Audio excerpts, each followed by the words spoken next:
नमस्कार दोस्तों, आइए देखते हैं एक बहुत ही खूबसूरत सी कहानी 20 का दान, जिसके रचनाकार जो है नलिन बिलोचन शर्मा जी हैं। और इस कहानी के जो मुख्य पात्र हैं, सबसे पहले पात्र का नाम सेन साहब है, जो एक कारखाने के मालिक हैं, जो समाज के जो है धनी व्यक्ति हैं। दूसरे पात्र का नाम जो है गिरधर लाल है, जो सेन साहब के कारखाने में काम करने वाला एक मामूली कर्मचारी है, गरीब व्यक्ति है। तीसरे पात्र का नाम खोखा है, जिसको जो है कासू के नाम से भी कहानी में जाना जाएगा, और वो जो है सेन साहब का एकलौता लड़का है। चौथे पात्र का नाम मदन है, जो गिरधर लाल का एकलौता लड़का है। चलिए कहानी की शुरुआत करते हैं। कहानी की शुरुआत होती है बच्चे सेन साहब के परिवार से।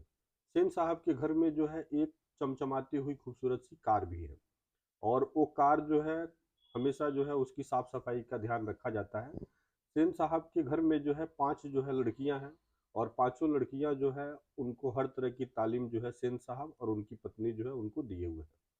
वो जो है हँसती भी है, तो ऐसे जो है कि कभी उनको खिलखिला करके जो है कोई जो है हँसते हुए नहीं सुना होगा। दूसरी तरफ पाँचों जो लड़कियाँ हैं, वो पाँचों लड़कियाँ जो है पड़ोस की लड़कियों के लिए जो है मिसाल की पात्र हैं। वो कभी किसी सामान को तोड़ती-फोड़ती नहीं है, वो खेलती भी है तो सिर्फ़ शाम के वक़्त। उनको जो है आज तक जो है किसी तरह का लड़ाई-झगड़ा जो है करते हुए कोई नहीं देखा होगा।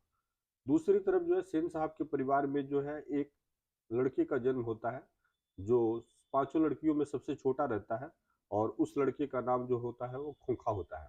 खोखा जो है वो पांचों बहनों में सबसे छोटा है, लेकिन हमेशा पांचों बहनों को जो है मारता पीटता रहता है। पड़ोस के लड़कों से भी वो झगड़ा करते रहता है।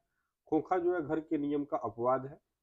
उसके लिए घर में कोई नियम कानून नहीं है। वो जब मन करता है तब खेलता है, पढ़ता नहीं खेलता है, मन करता है तो पढ़ता है, नहीं पढ़ता है।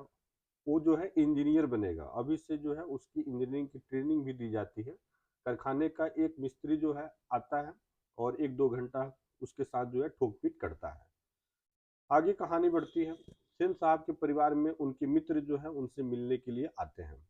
मित्रों के साथ जो है एक छोटा-सा लड़का भी आता है, जो खोखा के बराबर ही होता है। और सारे मित्र जो है उसके रहन स्वभाव को देख करके जो है उस छोटे से लड़के की बड़ाई करने लग जाते हैं।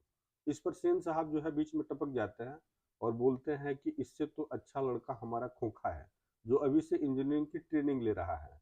तब तक जो है एक पत्रकार मित्र भी आए रहते हैं। वो पत्रकार मित्र जो है सेन साहब को सलाह देते हैं कि आपका लड़का खोखा जो है वो इंजीनियर बने, ये तो अच्छी बात है, लेकिन हम चाहते हैं कि पहले जो है एक जेंटलमैन बने।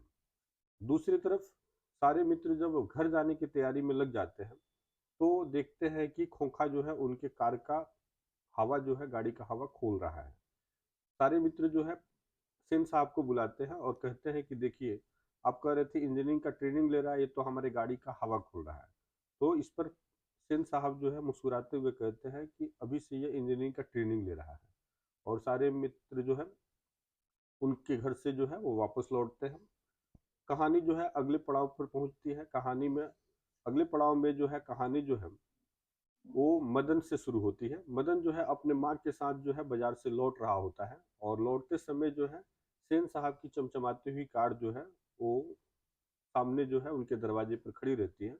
और जैसे जो है मदन जो है कार के पास आता है, तो मदन जो है कार को जो है हाथ से छू देता है। इस पर ड्राइवर जो है मदन को धक्का दे देता है, और मदन की माँ जो है ड्राइवर के साथ उलझ जाती है। और ड्राइवर इसकी शिकायत जो है सेन साहब से करता है। सेन साहब जो है गिरधर लाल, जो सेन साहब के कारखाने में काम करने वाला कर्मचारी है, उससे इसकी शिकायत करते हैं कि तुम जा करके जो है मदन और अपनी पत्नी को समझा देना, नहीं तो तुम हमारे यहाँ से नौकरी छोड़ देना, और हमारे यहाँ जो किराए पर तुमको घर दिए हुए हैं, जो हमारे घर के बगल में ही है, उसको भी तुम खाली कर देना। इस पर जो है गिरधर लाल शाम के समय जब घर आता है, तो बिना सोचे समझे जो है अपने बेटे मदन की पिटाई करने लगता है। मदन की पिटाई मदन की जैसे पिटाई करता है, तो मदन जो है चिल्लाने लगता है। तो उसकी चिल्लाहट को सुन करके सेन साहब की पत्नी कहती है कि कैसे सुअर के बच्चा की तरह जो है चिल्ला रहा है। ऐसे ही लड़के आगे चल करके जो है गुंडे, चोर और डाकू बनते हैं। सुबह होती है, मदन अपने दोस्तों के साथ लट्टू का खेल खेल रहा होता है, और उसी बीच जो है खोखा भी जो है वहाँ आ जाता है। खोखा जो है मदन से कहता है कि हम भी लट्टू खेलेगा। इस पर मदन जो है खोखा से कहता है कि है भी लट्टू तेरे पास, जा अपने बाप के पास लट्टू खेल। इस पर जो है मदन और खोखा के बीच जो है लड़ाई शुरू हो जाती है। मदन के जितने भी दोस्त हैं चारों तरफ से मदन को घेर लेते हैं और उसको शाबाशी देते हैं कि मार मदन मार।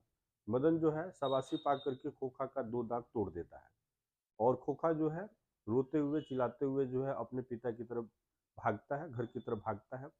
अब मदन जो है सोच में पड़ जाता है कि केवल सेन साहब का कार्ड छू दिए थे तो सेन साहब हमको इतना मारे थे, आज जो है सेन साहब के इकलौते लड़के खोखे का हम दांत तोड़ दिए हैं, तो आज जो है हमारे पिताजी जो है घर पर कितना मारेंगे। ये जो है दिन भर जो है सोचते हुए जो है समय बीत जाता है। शाम के समय जो है मदन को जो है भूख लग जाती है। मदन जो है सोचता है कि शाम में तो पिटाई पिताजी के साथ खाना ही है, चलते हैं घर पर। रसोई घर में प्रवेश करते हैं, खा लेते हैं खाना, तब पकड़ा जाएंगे तो पिटाई खाएंगे, नहीं तो बच गए तो बच गए। इस पर जो है मदन जो है घर की तरफ जो है शाम के समय घर जाता है और रसोई घर में जो है पिछले दरवाजे से प्रवेश करता है। अंधेरा कमरा रहता है और वो जो है अंधेरे कमरे में जैसे ही प्रवेश करता है तो उसका पैर जो है बर्तन जो सजा रहता है उस बर्तन से जो है उसका पैर टकरा जाता है। इस पर बर्तन के गिरने की आवाज़ आती है और उधर से जो है उसके पिताजी जो है लाइट जलाते हैं और बोलते हैं कौन है वहाँ पर। इस पर मदन जो है पूरी तरह से डर जाता है और किकुर करके नीचे बैठ जाता है और तैयार हो जाता है कि उसके पिताजी अब आएंगे और उसको पीटेंगे। लेकिन उसके पिताजी जैसे उसके पास आते हैं तो उसको मारने की बजाय जो है उसको गोद में उठा लेते हैं, क्योंकि उस अब जो है सेन साहब उसके पिताजी गिरधर लाल को जो है नौकरी से भी निकाल दिए रहते थे, निकाल दिए हैं और घर को भी खाली करने के लिए जो है बोल दिए हैं। और यहीं पर जो है कहानी जो है समाप्त हो जाती है। आपको ये कहानी कैसे लगी बच्चों, कमेंट करके ज़रूर बताइएगा। इसी तरह से हम जो है इस चैप्टर का जितना भी कहानी है सब कहानी आपको जो है ऐसे ही मौखिक रूप से 5 मिनट 10 मिनट में जो है कह करके सुना देंगे। एक दो बार वीडियो देखिएगा बच्चे, कहानी क्लियर हो जाएगा।